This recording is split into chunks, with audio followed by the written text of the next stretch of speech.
Verbal behavior operands.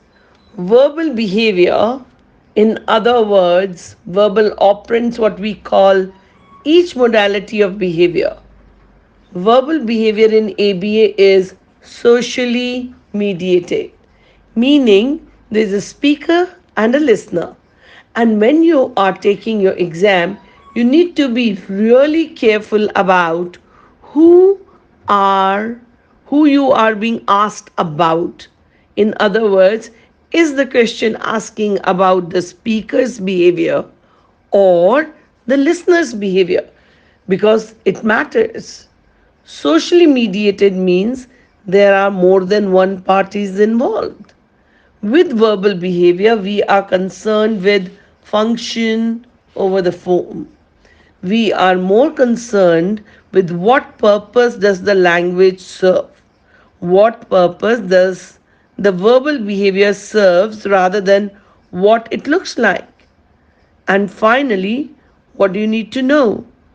You need to know what evokes the behavior, what maintains the increase that verbal behavior. Is there formal similarity? Meaning, is the form of communication the same or different? Is there point of view correspondence? Meaning, what is being communicated? Is it exactly alike or is it not?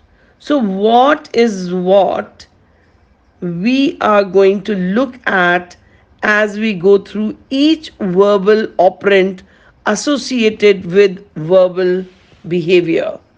So the first one is manned.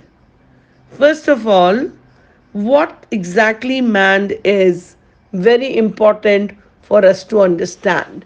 So manned is basically a request made by the speaker and it is evoked by a motivating operation.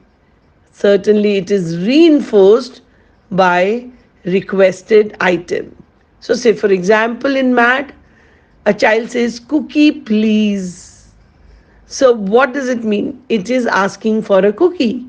And when the child gets the cookie, the child is being reinforced. What is your name? And the child tells what's the child's name.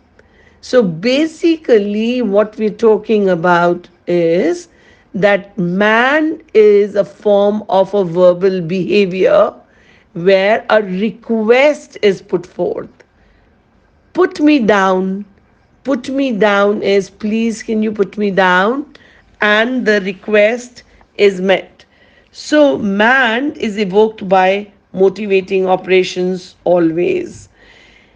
Man is there to maybe escape from something due to motivating operation, or we are trying to gain access to something due to a motivating operation. The most common form is hunger. The hunger is the motivating operation to man for food.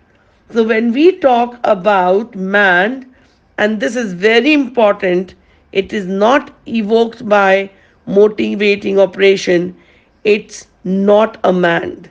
We are going to look at tact the next.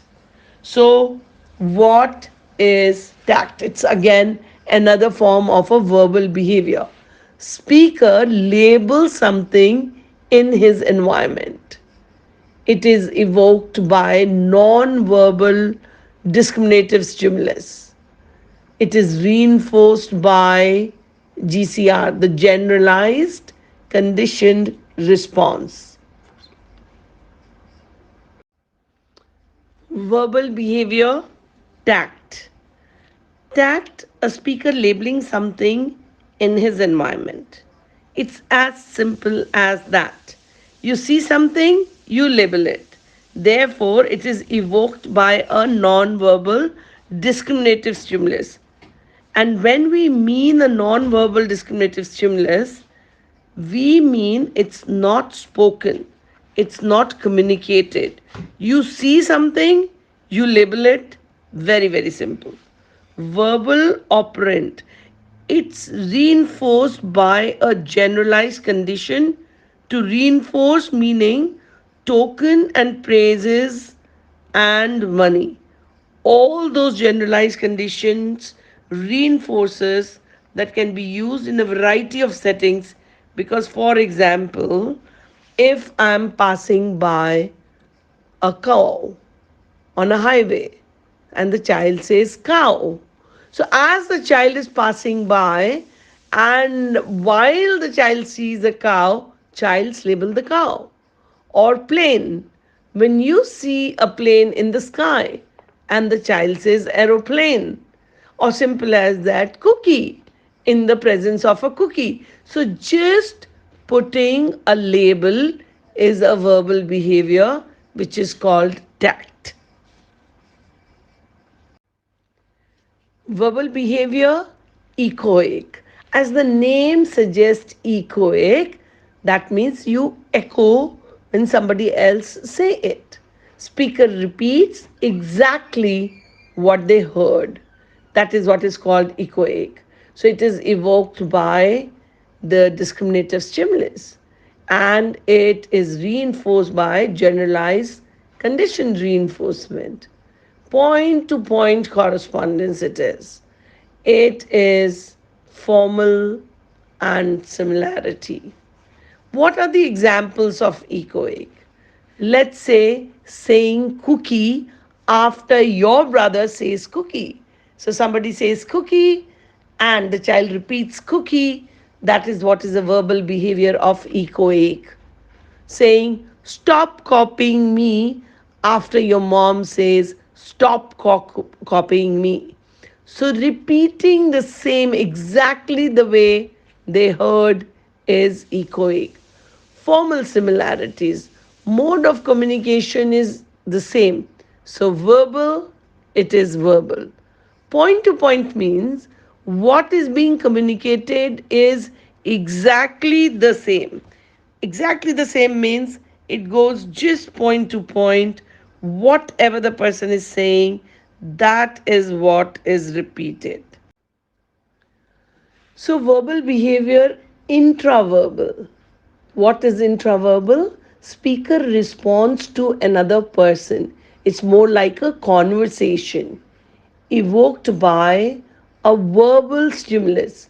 So that you give a verbal stimulus and the person responds in a verbal stimulus.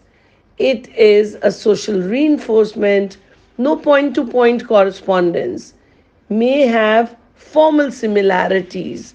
So, if you're talking to someone in a verbal form, the other person responds in a verbal form. You say cookie after your teacher says, what do you want? That is intraverbal. If I respond, Alex, after someone says, what's your name? Again, that's intraverbal. Evoked by a verbal stimulus. There is no point to point correspondence. And when writing dog after your RBT says, what is it? So be careful here, right? We don't have point to point correspondence. It was evoked by a verbal stimulus, and even though it doesn't have formal similarity, it doesn't have to be right there. They're still communicating with our response of what it is, dog. So, formal similarity is the mode of communication, may be the same. It might not be, though.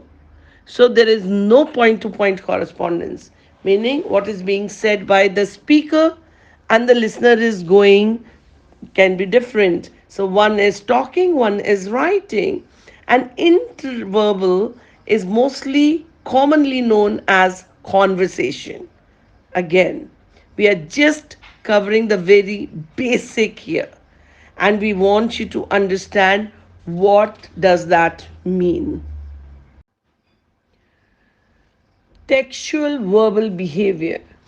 So the speaker reads something where it is written, printed, typed, evoked by a non-verbal stimulus, reinforced by generalized condition reinforcement. Point to point correspondence, no formal similarity. For example, for textuals, reading cookie printed on a cookie jar.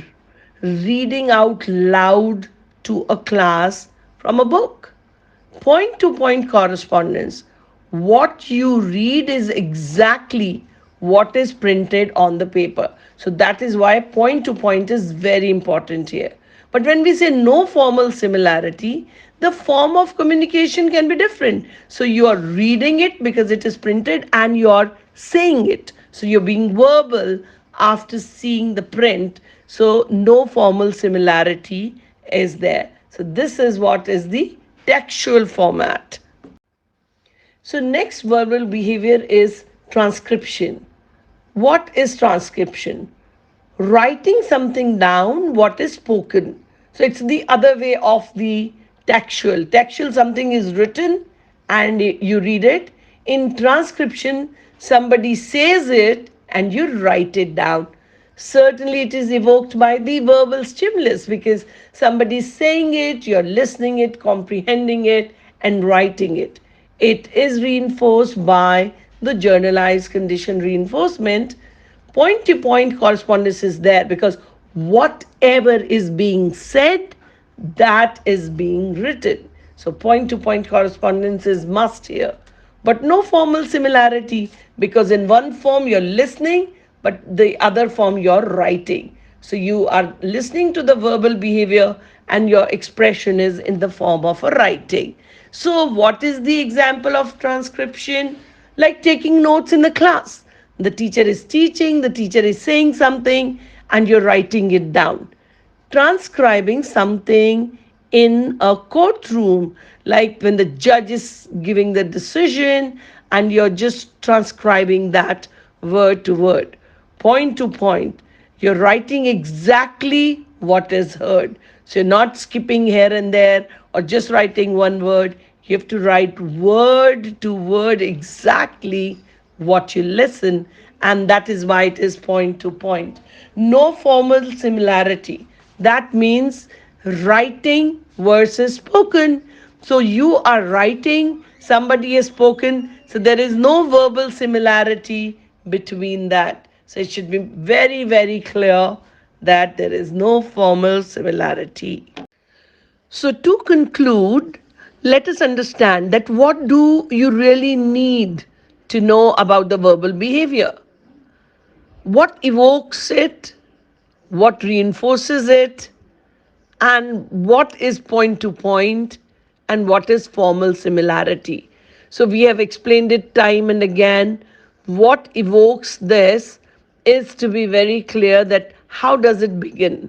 So whether we are talking about a man or a text or an intraverbal, textual, transcription, whatever. And in that, point to point means it's exactly the same as what is written, what is written is said, what is everything is point to point the same. And informal similarity is it means verbal to verbal, written to written, but it is if it is verbal to written or written to verbal or other way out, then there is no formal similarity. So I hope the total concept is clear to all of you. All the best.